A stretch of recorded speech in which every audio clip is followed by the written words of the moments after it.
बिस्मिल्लाहिर्रहमानिर्रहीम। अस्सलाम वालेकुम। 9th क्लास के मैथ का लेक्चर है। एक्सरसाइज है 4.3, क्वेश्चन नंबर हम 1 कर रहे हैं। Find HCF by factorization method. तो देखें ज़रा, हमारे पास दो वैल्यूज़ हैं। इसमें सबसे पहली वैल्यू है 21 एक्स स्क्वायर वाई। तो देखें ज़रा, 21 जो है अगर हम इसके फैक्टर बनाएं तो ये हमारे पास बनता है 3 और 7, यानी कि 3 × 7 होता है 21। उसके बाद है x, आपके पास x की पावर 2 है, तो आपने x को 2 टाइम ऐसे मल्टीप्लाई में लिख लेना है। फिर y है, y की पावर 1 है, तो वो 1 ही आएगा। अब ये पहली वैल्यू हमने सोल्व कर ली। उसके बाद सेकंड वाली वैल्यू 35 x y की पावर 2 आ जाएगी आपके पास। देखिए 35 को भी अगर हम फैक्टर बनाएं तो होता है 5 × 7, 35 आता है। x एक ही है, y आपके पास 2 है। अच्छा, हमने मालूम क्या करना था HCF। सबसे पहले तो आपको पता ही होना चाहिए कि HCF क्या होता है। HCF का फुल फॉर्म होता है हाईएस्ट कॉमन फैक्टर। तो इसका मतलब है कि HCF बराबर होगा कॉमन फैक्टर्स। ठीक है, अब इन सब में कॉमन फैक्टर क्या आ रहे हैं? सबसे पहले तो दोनों में 7 कॉमन आ रहा है, मैंने ये 7 लिख लिया। ठीक है, उसके बाद ये एक x कॉमन आ रहा है, ये भी मैंने लिख लिया। और उसके बाद ये y कॉमन आ रहा है। ठीक है, आपने ऐसे सर्कल लगाने हैं, तो ये आपका आंसर है। ठीक है, यानी कॉमन फैक्टर ही आपने लिखना है। तो ये कॉमन फैक्टर आपका 7xy आया। पार्ट 2 है 4x² - 9y², और दूसरी वैल्यू है 2x² - 3xy। तो सबसे पहले पहली वैल्यू को हम सोल्व करते हैं। तो देखें जरा, सबसे पहले हमारे पास 4 है। ठीक है, तो 4 के फैक्टर हमारे पास वैसे तो 2 × 2 होता है, लेकिन यहाँ पे ना दो वैल्यूज़ हैं, तो हम ऐसा कर लेते हैं, इसकी फैक्टराइजेशन करते हैं। ठीक है, क्योंकि फैक्टराइजेशन मेथड से उसने कहा है, तो फैक्टराइजेशन कैसे होगी, इसको हम ऐसे कर लेते हैं 2x की पावर 2, 9 क्या होगा 3y की पावर 2 आ जाएगी बाहर। ठीक है, तो इसको जब स्केयर ख़त्म करेंगे, हम स्केयर लेंगे तो वापस की बन जाएगा।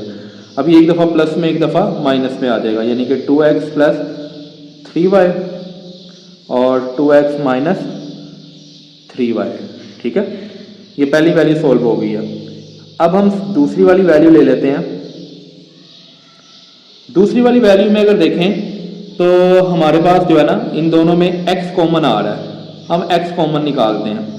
तो ये 2x² जो है वो 2x बन जाएगा, माइनस इधर से x कॉमन ले लिया तो हमारे पास 3y आ जाएगा। मज़ीद आगे ये सोल्व नहीं होगा। अब हम फार्मूला लिख देते हैं, HCF जो है वो बराबर है कॉमन फैक्टर्स। तो देखें ज़रा, कॉमन फैक्टर दोनों में क्या है, एक आपके पास ये आंसर है और एक ये आंसर है। दोनों में अगर देखें तो 2x - 3y जो है वो कॉमन आ रहा है, तो इसका मतलब है ये हमारा कॉमन फैक्टर होगा और यही हमारा आंसर है। ठीक है, पार्ट नंबर 3 है हमारे पास x³ - 1 और x² + x + 1। तो देखें ज़रा, सबसे पहले तो पहली वैल्यू हम सोल्व करते हैं, x³ और हमारे पास 1 है, तो 1 को हम ऐसे कर सकते हैं 1 की पावर 3। तो यहाँ पे अगर देखें तो वो फार्मूला लगेगा आपके पास a³ - b³, ये हमने पिछली वीडियो में भी किया था, a - b a² + ab + b का स्क्वायर हो जाएगा आपके पास। ठीक है, तो देखें ज़रा, a की जगह पे x और b की जगह पे 1, तो x - 1 a का स्क्वायर है, यानी x का स्क्वायर आ जाएगा, प्लस a × b, a की वैल्यू x है और b की वैल्यू 1 है, दोनों को मल्टीप्लाई करें तो x आ जाएगा, और b का स्क्वायर यानी b की वैल्यू 1 है तो 1 का स्क्वायर 1 होगा। ये पहली वैल्यू होगी आपकी। सेकंड वाली वैल्यू जो है वो ये आपके पास। अब असूलन तो हमें इसकी फैक्टराइजेशन करनी चाहिए, लेकिन इसकी फैक्टराइजेशन पॉसिबल नहीं है। ठीक है, तो इसको हम ऐसे ही लिख लेंगे, फार्मूला लगाएंगे, HCF इक्वल है कॉमन फैक्टर्स। तो देखें ज़रा, कॉमन फैक्टर क्या है, एक ये आंसर है और एक ये, दोनों में x² + x + 1 दोनों में आ रहा है, तो ये हमारा कॉमन फैक्टर है और यही हमारा आंसर होगा। ठीक है, पार्ट नंबर 4 है हमारे पास, a की पावर 3 + 2 ए की पावर 2 माइनस 3a और दूसरी वैल्यू है 2a3 plus 5a square minus 3a। तो सबसे पहले पहली वैल्यू को हम देखते हैं। तो इसका हमने क्या करना है, देखें सब में क्या कॉमन आ रहा है। सबसे पहले तो a कॉमन है सब में, हम a कॉमन ले लेते हैं तो a square plus 2a minus 3 आ जाएगा। अब a ऐसे रहने देते हैं, ये जो वैल्यूज हैं इनकी फैक्टराइजेशन कर लेते हैं। तो शुरू वाला और एंड वाला सेम, हमें ऐसे दो नंबर चाहिए, मल्टीप्लाई करने से 3 आए क्योंकि इसके साथ 1 है और इसके साथ 3 है तो 3 बनेगा। तो हमें दो ऐसे नंबर चाहिए, मल्टीप्लाई करने से 3 आए, प्लस माइनस करने से 2 आना चाहिए। तो देखें ज़रा, आपके पास 3 मल्टीप्लाई 1 3 होगा, इनको माइनस करने से 2 भी आ जाएगा, यानी कि 3a और 1a, बड़े के साथ प्लस, छोटी के साथ माइनस। अब देखें ज़रा, इन दोनों में से a कॉमन लें, a प्लस 3 आ जाएगा। इन दोनों में एक तो माइनस है, दूसरा कुछ भी कॉमन नहीं आ रहा नंबर्स में, तो फिर हम 1 कॉमन ले लेते होते हैं। ठीक है, अब अंदर वाले साइन चेंज हो जाएंगे, ये a वैसे ही। अब देखें a प्लस 3 ये कॉमन आ गया, बाकी आपके पास a माइनस 1 आ जाएगा। ठीक है, दूसरी वाली वैल्यू को सॉल्व करते हैं हम। 2a की power 3 plus 5a square minus 3a।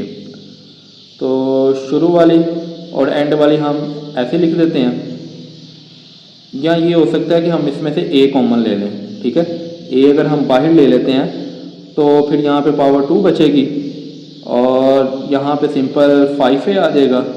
ठीक है, और ये खाली फिर आ जाएगा हमारे पास 3। ठीक है, अब a ऐसे ही इनकी फैक्टराइजेशन करते हैं, शुरू वाला और एंड वाला सेम। तो 2 3 दा 6 होगा क्योंकि इसके साथ 2 है और इसके साथ 3 है, तो 2 3 दा 6 होगा। हमें दो ऐसे नंबर चाहिए, मल्टीप्लाई करने से 6 आए, प्लस माइनस करने से 5 आना चाहिए। तो देखें ज़रा, 6 मल्टीप्लाई 1 6 होता है, इनको माइनस करने से 5 भी आ जाएगा। तो हम यहाँ पे लगाएंगे 6a और 1a। अब देखें ज़रा, हमें प्लस 5a चाहिए, तो बड़े के साथ प्लस, छोटी के साथ माइनस, ये ऐसे ही रहेगा। इन दोनों में से देखें, दोनों नंबर जो है वो 2 पे डिवाइड होते हैं और दूसरा a भी कॉमन है, तो इसका मतलब है a प्लस और 2 3 दा 6, a बाहर चला गया। अब इधर से फिर कुछ भी कॉमन नहीं है, दूसरा माइनस दोनों में है, तो माइनस 1 कॉमन ले लेंगे, तो ये साइन अंदर वाले चेंज हो जाएंगे। a प्लस 3 कॉमन, बाकी आपके पास 2a माइनस 1 आ जाएगा। ठीक है, अब हम फार्मूला लिख लेते हैं, HCF बराबर होता है कॉमन फैक्टर्स। ठीक है, तो कॉमन फैक्टर्स हमारे पास क्या क्या आ रहे हैं, देखें एक ये आंसर है हमारे पास, ठीक है, और दूसरा आंसर ये है आपके पास। तो इनमें अगर कॉमन फैक्टर देखें तो a प्लस 3 और दूसरा ये a और ये, ठीक है, यानी ये कॉमन है। और दूसरा आपके पास, ठीक है, और कोई नंबर कॉमन नहीं है, तो हम क्या करेंगे, ये a आ जाएगा कॉमन आपके पास और a प्लस 3। ठीक है, आप चाहे तो अंदर मल्टीप्लाई भी कर सकते हैं, नहीं तो यहाँ तक आंसर बिल्कुल ठीक है। पार्ट नंबर 5 है आपके पास, इसमें उसने 3 वैल्यूज दी हैं। तो देखें ज़रा, सबसे पहली वैल्यू ये फैक्टराइजेशन होगी, शुरू वाला और एंड वाला हम सेम लिखेंगे, इसके साथ 1 है और इसके साथ 4 है, तो 4 1 दा 4 होगा। हमें दो ऐसे नंबर चाहिए, मल्टीप्लाई करने से 4 आए, प्लस माइनस करने से 3 आना चाहिए। तो डेफिनेटली हमारे पास 4 मल्टीप्लाई 1 होगा, इनको माइनस करने से 3 आ जाता है, यानी 4t और 1t। अब माइनस 3 चाहिए, तो बड़े के साथ माइनस, छोटी के साथ प्लस लगा देंगे। इन दोनों में से t कॉमन है, ये 8t आ जाएगा, माइनस t कॉमन, तो ये 4 आ जाएगा। अब देखें इधर कुछ भी कॉमन नहीं है, तो हम प्लस 1 कॉमन लेंगे। अभी देखिए इधर हमने प्लस 1 क्यों लिया, जब हम प्लस 1 कॉमन लेंगे तो ये साइन चेंज नहीं होंगे, और हमें यही चाहिए क्योंकि इधर भी यही है। अगर यहाँ पे प्लस होता, यहाँ पे माइनस होता, तो फिर हम -1 कॉमन लेते। तो क्योंकि हमने ये जो ब्रैकेट वाले दो नंबर आते हैं ना, ये हमने सेम रखने होते हैं, तो t-4 और t-4 ये कॉमन निकल आया, बाकी ये t+1 आ जाएगा। ठीक है, नेक्स्ट वैल्यू आपके पास t² प्लस 5t प्लस 4, ये भी फैक्टराइजेशन होगी, यानी शुरू वाला और एंड वाला सेम, शुरू वाले के साथ 1 है और एंड वाला 4 है, तो 4 ही आ जाएगा। ठीक है, दो ऐसे नंबर जिनको मल्टीप्लाई करने से 4 आए, प्लस माइनस करने से 5 आना चाहिए, तो अगेन वही आएगा 4 मल्टीप्लाई 1, इनको ऐड करने से 5 आ जाता है, यानी 4t और 1t, दोनों के साथ प्लस लगाएंगे, प्लस 5t बनेगा। अब टी कॉमन ले लें, टी प्लस 4 आ जाएगा। इन दोनों में से +1 कॉमन तो टी प्लस 4। अब टी प्लस 4 कॉमन आ गया, बाकी आपके पास टी प्लस 1 आ जाएगा। ठीक है, तीसरी वैल्यू है टी स्क्र माइनस 1। तो ये सिंपल सा है, टी स्क्र 1 को भी हम स्क्र बना लेते हैं, ए स्क्र माइनस बी स्क्र वाला फार्मूला लग जाएगा ए प्लस बी इंटू ए माइनस बी, यानी एक दफ़ा प्लस में एक दफ़ा माइनस में। अब हमने देखना है कॉमन क्या है। सबसे पहले तो एच सी एफ इक्वल होगा कॉमन फैक्टर्स। अब कॉमन फैक्टर्स हैं कौन कौन से, अगर देखा जाए तो ये आंसर में देखें हमारे पास टी प्लस 1 आ रहा है। ठीक है, और इसी तरह दूसरे आंसर में भी टी प्लस 1 है और थर्ड आंसर में भी टी प्लस 1 है। ठीक है, ये कॉमन आ रहा है, इसके अलावा कुछ और कॉमन नहीं है, खाली यही कॉमन है। तो ये हमारा इसका आंसर होगा। पार्ट नंबर 6 है हमारे पास, इसमें भी उसने 3 वैल्यूज़ हमें दी हैं। तो सबसे पहले है x square plus 15x plus 56। तो देखें ज़रा, एक्स स्क्वायर और 56 ऐसे आ जाएगा, यानी शुरू वाली और एंड वाली वैल्यू ऐसी आ जाती है। अब शुरू वाले के साथ 1 है, इसको एंड वाले से मल्टीप्लाई करेंगे तो 56 आएगा। आपको 2 ऐसे नंबर चाहिए, मल्टीप्लाई करने से 56 आए, प्लस माइनस करने से 15 आना चाहिए। तो 7 मल्टीप्लाई 8 जो है 56 होता है, इनको ऐड करने से 15 भी आ जाएगा, यानी कि 7x और 8x दोनों के साथ प्लस लगाएंगे तो प्लस 15 बनेगा। x common, x plus 7। अब इन दोनों में देखें कि दोनों नंबर जो हैं 8 पे डिवाइड होते हैं, तो हम 8 कॉमन ले लेंगे, इधर x बच जाएगा और 8 7 56 होता है। x प्लस 7 कॉमन आ गया, बाकी x प्लस 8 आ जाएगा आपके पास। ये पहला आंसर निकला है हमारा। अब दूसरी वैल्यू है x square plus 5x minus 24। तो इसकी भी फैक्टराइजेशन शुरू वाला और एंड वाला सेम, शुरू वाले के साथ 1 है, इसको एंड वाले से मल्टीप्लाई करेंगे तो 24 आएगा। हमें 2 ऐसे नंबर चाहिए, मल्टीप्लाई करने से 24 आए, प्लस माइनस करने से 5 आना चाहिए। तो 8 मल्टीप्लाई 3 24 होगा, इनको माइनस करने से 5 भी आ जाएगा, यानी 8x और 3x, क्योंकि x यूज़ हुआ है ना इधर, तो इसलिए हम x लगा रहे हैं। अब बड़े के साथ प्लस, छोटे के साथ माइनस लगाएंगे, तभी हमारे पास प्लस 5x बन जाएगा। इन दोनों में से x कॉमन, x प्लस 8 आ जाएगा। ठीक है, और इधर से एक तो माइनस लेंगे, दूसरा जो नंबर है वो 3 पे डिवाइड हो रहे हैं, अब अंदर वाले साइन भी चेंज होंगे। x ये प्लस का हो जाएगा, 3 8 24 होता है। तो x प्लस 8 और x प्लस 8 आपके पास कॉमन आ गया, बाकी है x माइनस 3। ये दूसरी वैल्यू का आंसर है। अब थर्ड वैल्यू देखते हैं हमारे पास एक्स स्क्वायर प्लस 8x। तो सिंपल अगर देखा जाए तो इसमें सबसे पहले तो आपके पास x कॉमन आ रहा है, x कॉमन लें, बाकी x प्लस 8 आ जाएगा। ठीक है, अब हमारे पास जो तीनों की वैल्यूज़ हैं वो आ गई हुई हैं, यानी तीनों आंसर आ गए हैं, क्योंकि ये आगे मज़ीद सॉल्व नहीं होता। तो HCF किसके बराबर होता था, कॉमन फैक्टर्स। ठीक है, तो अब देखें जरा कॉमन फैक्टर हैं क्या क्या हमारे पास।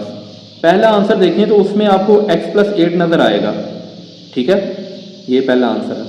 इसी तरह दूसरा आंसर देखें तो उसमें भी x प्लस 8 है, और थर्ड वाले आंसर में भी x प्लस 8 है। इसके अलावा कुछ और कॉमन नहीं है, तो इसका मतलब है x प्लस 8 आपका आंसर है। ठीक है, उम्मीद है आज का लेक्चर आपको समझ आया होगा। अल्लाह हाफिज़।